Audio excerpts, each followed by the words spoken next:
rero mu bijyanye n'ibyo occupational therapy ishobora kwigisha umuntu, uko biri kose umuntu ufite ikibazo cyo gufuha ntago aba abasha kugenzura ya marangamutima ye. Rero hano occupational therapy ifasha umuntu kumwigisha tekinike zitandukanye zo kwiyumva mu buryo bw'amarangamutima, cyangwa se ibyitwa emotional awareness, ku kwisobanukirwa, akamenya ngo ni ryari mba numva amarangamutima yanjye azamutse ku kigero cy'uko agiye kumbuza umutekano mu byo ndi gukora. Rero hano hari tekinike yitwa ikorwa mu buryo bwo kwinjiza umwuka ugasohora umwuka, ariko bikozwe mu buryo bukurikira.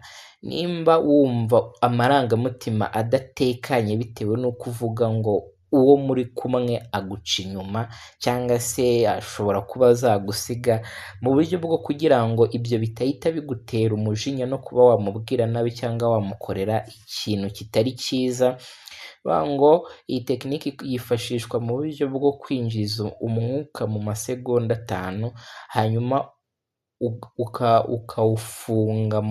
ukawufunga nanone amasegonda 5, noneho ukawusohora nabwo mu masegonda 5 gake gake. Ibi ngibi bituma umubiri ubaho nyine muri ako kanya biri gukorwa, umubiri uba utekanye.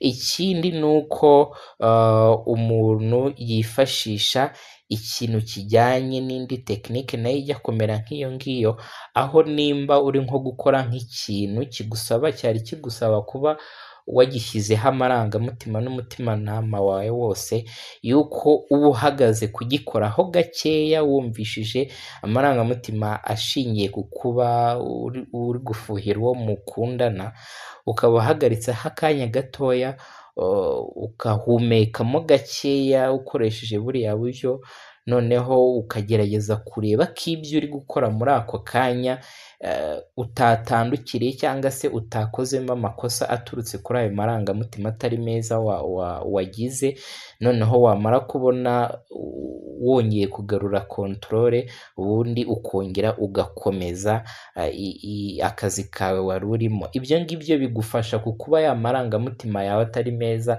ataza kugira ibyo yangiza mu kazi kawe.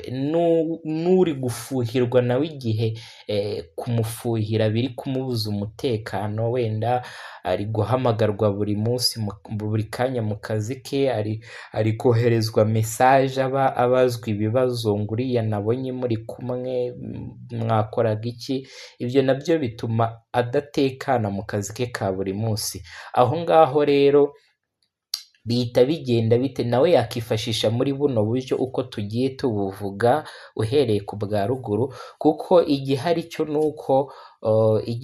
nuko uriya ufite ikibazo cyo gufuha bumufasha gukaruma ya marangamutima ye atari meza, noneho n'uri gufuhirwa nawe bimufasha nyine nawe gukaruma amarangamutima ye ashobora kuzamuka aturutse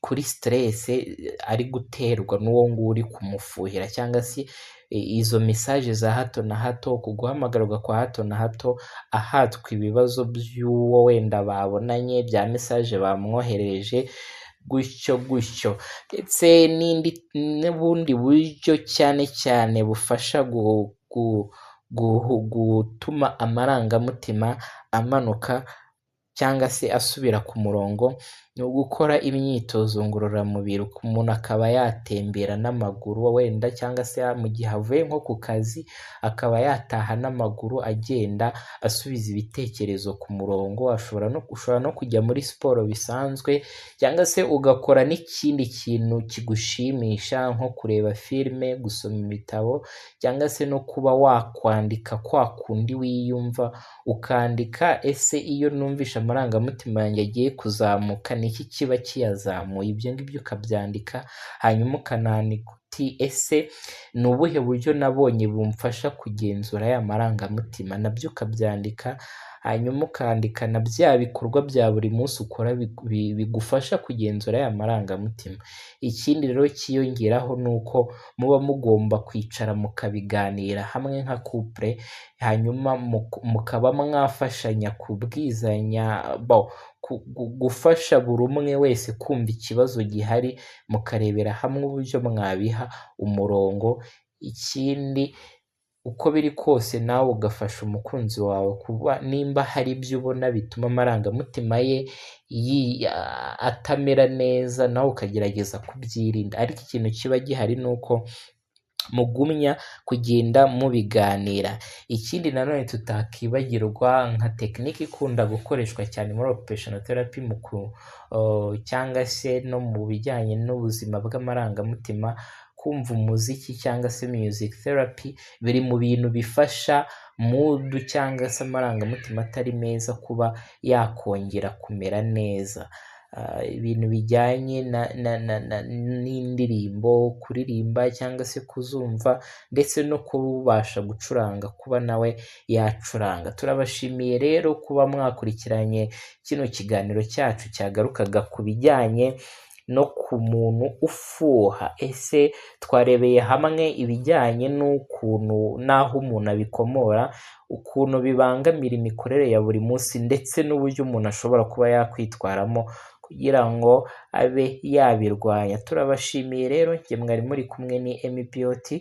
Please do subscribe kugira ngo iyi channel ikomeze kwaguka, kandi n'ibiganiro bicaho mu bisangize inshuti n'abavandimwe.